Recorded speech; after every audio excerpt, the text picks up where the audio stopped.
Baik, bismillahirrahmanirrahim. Assalamualaikum warahmatullahi wabarakatuh. Innal hamdalillah nahmadu wa nasta'inu wa nastaghfiruh wa na'udzu billahi min syururi anfusina wa min sayyiati a'malina. Wa may yahdihillahu fala mudilla lahu wa may yudlil fala hadiya lahu. Allahumma shalli ala sayyidina Muhammad abdika wa nabiyyika wa rasulika nabil ummi wa ala alihi washabihi wasallim biqadri a'udzu mandika fi kulli waqtin akhir. Perkenalkan, kami dari kelompok 3 mata kuliah Al-Idarah wal Sharf ingin mempresentasikan hasil diskusi kami yang mengenai judul administrasi pendidikan. Langsung saja kita menuju ke pengertian administrasi pendidikan. Administrasi pendidikan, istilah ad yang berarti intensif dan mainstream berarti melayani, membantu, atau memobilisasi. Kemudian diterjemahkan ke dalam bahasa Inggris administer, yang dalam bahasa Inggris Indonesia berarti mengelola urusan, dan administrator yang berarti penyelenggara urusan masyarakat. Kata mengelola, mengatur, pelaksanaan, mengeksekusi itulah maksud dalam kasus administrasi sekarang, mencakup istilah administrasi, manajemen, kepemimpinan, dan menerima. Berikut ini dijelaskan berbagai definisi manajemen pendidikan yang dikemukakan oleh para ahli mengenai pengertian manajemen pendidikan. Dalam konteks ini, penulis berpendapat bahwa istilah manajemen dan administrasi disamakan tanpa kontroversi dan oleh karena itu dapat dipertukarkan dengan arti yang sama. Jam'an Satori mengartikan administrasi pendidikan sebagai keseluruhan proses kerjasama yang di dalamnya seluruh sumber daya manusia dan materi yang tersedia dan sesuai digunakan untuk mencapai tujuan pendidikan yang telah ditetapkan secara efektif, efisien,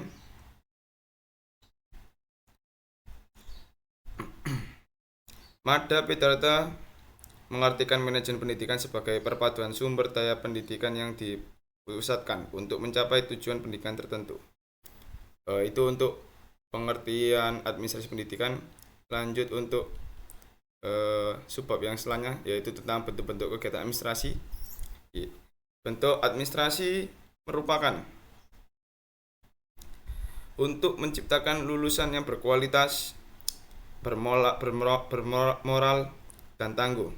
Manajemen pendidikan dijadikan sebagai tolak ukur pengembangan kinerja seluruh elemen pendidikan untuk mempengaruhi seluruh unsur pendidikan dan tenaga pendidikan di lingkungan sekolah agar siap bekerja sesuai kompetisinya.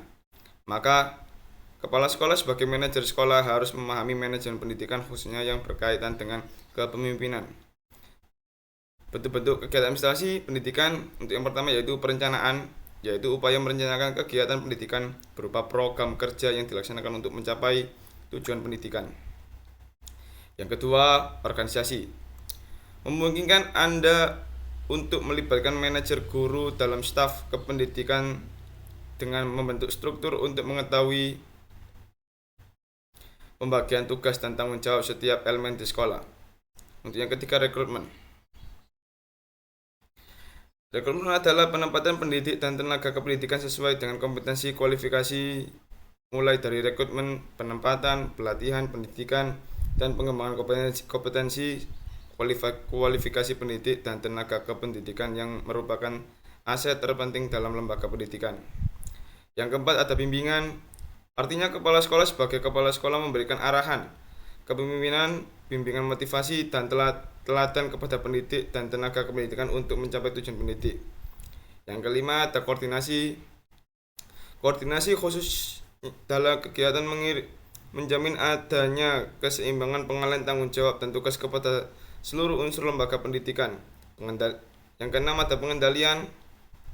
Pengendalian yaitu evaluasi terhadap seluruh tindakan pendidik yang dilakukan dalam rangka melakukan penyesuaian terhadap pelaksanaan tindakan pendidikan di masa yang akan datang. Kita bergeser ke subbab selanjutnya, yaitu ada jenis-jenis dokumen administrasi. Nah, di sini bisa kita lihat dokumen manajemen pendidikan adalah kumpulan dokumen yang digunakan dalam lembaga pendidikan untuk mengelola, merencanakan, dan mengatur penyelenggaraan pendidikan. Yang pertama di sini ada silabus, identitas mata pelajaran, standar kompetensi, kompetisi dasar. Inti atau materi pembelajaran, kegiatan pembelajaran, indikator, penilaian, alokasi waktu, dan sumber belajar kurikulum yang disusun sesuai standar. Isi hanya beberapa komponen yang tercantum dalam kurikulum. Silabus dirancang untuk membahas aspek utama berikut. Yang pertama ada kompetensi siswa sesuai dengan standar isi materi pelajaran yang diperuntukkan untuk meningkatkan pemahaman siswa tentang materi. Bagaimana guru untuk mengatur kegiatan pembelajaran untuk memastikan siswa terlibat secara efektif dengan sumber belajar. Selanjutnya ada kalender pendidikan. Kalender pendidikan selain itu, perencanaan kurikulum di tingkat daerah juga mencakup pengembangan rencana implementasi kurikulum, seperti penyiapan penyediaan peminjaman pendidikan setiap tahun ajaran di setiap daerah. Pembuatan kalender pendidikan bertujuan untuk membakukan pelaksanaan kegiatan sekolah, sehingga setiap kepala sekolah dapat membuat rencana dan mengatur kegiatan sekolahnya individu. Kalender pendidikan meliputi ada permulaan tahun ajaran, penerimaan siswa baru, kegiatan pada hari-hari pertama masuk sekolah, hari belajar efektif, upacara-upacara sekolah, hari-hari libur sekolah, baik libur umum maupun libur semester atau catur bulan. Selanjutnya, jenis dokumen administrasi ada di laporan hasil belajar siswa. Pengajar mencakup 3 komponen berbeda tujuan pengajaran, pengalaman belajar mengajar, dan berhasil belajar. Ada berkaitan antara ketiga unsur tersebut karena hasil pembelajaran mencerminkan berhasil tidaknya tujuan pengajaran. Hasil belajar mengacu pada perubahan perilaku yang diwujudkan dalam ranah kognitif, efektif, dan psikomotorik setelah selesainya proses belajar mengajar. Yang keempat ada kartu ujian. Ujian sekolah adalah kegiatan satuan pendidikan yang menilai kerja kualifikasi peserta didik terhadap standar kualifikasi lulusan guna memperoleh pengakuan atas prestasi akademiknya. Tabel soal ujian sekolah didasarkan pada standar isi yang dibatasi pada kompetensi inti sesuai dengan kurikulum yang tidak dapat dipungkiri. Ujian sekolah menentukan surat keterangan cuti sekolah tahun ajaran 2022-2023 mengingat merebaknya COVID-19. Para siswa tersebut diklaim lulus berdasarkan ujian satuan pendidikan. Beralih ke sebab berikutnya, yaitu tentang bentuk dan format administrasi pendidikan.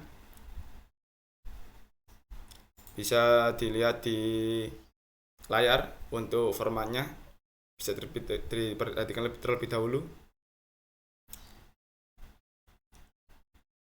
Oke, bisa beranjak ke kesimpulan. Kita beranjak ke kesimpulan. Yang pertama, kesimpulan tentang administrasi, pengertian administrasi. Istilah administrasi pendidikan sering disamakan dengan bidang pendidikan keduanya, berkenaan dengan proses di mana semua sumber daya tersedia baik manusia, material, atau finansial dikelola dan diorganisir untuk mencapai tujuan pendidikan tertentu. Setelah itu, yang peningkatan mutu. Peningkatan mutu pendidikan pada suatu lembaga sangat bergantung pada manajemen pendidikan. Sebagai kepala sekolah, ia harus mampu secara pendidikan secara efektif. Dokumen administrasi pendidikan merupakan sarana yang sangat berguna dalam mengelola dan menjamin mutu pendidikan di suatu lembaga. Beragam topik dibahas dalam dokumen ini termasuk perencanaan kurikulum dan penilaian hasil belajar siswa. Format manajemen pendidikan adalah suatu kerangka atau struktur baku yang digunakan untuk membuat berbagai jenis dokumen dalam proses pendidikan. Format ini bertindak sebagai panduan untuk membuat dokumen-dokumen ini secara sistematis. Mungkin itu presentasi dari kelompok 3. Kurang lebihnya kami mohon maaf. Wallahu muwaffiq ila aqwamit thoriq. Wassalamualaikum warahmatullahi wabarakatuh.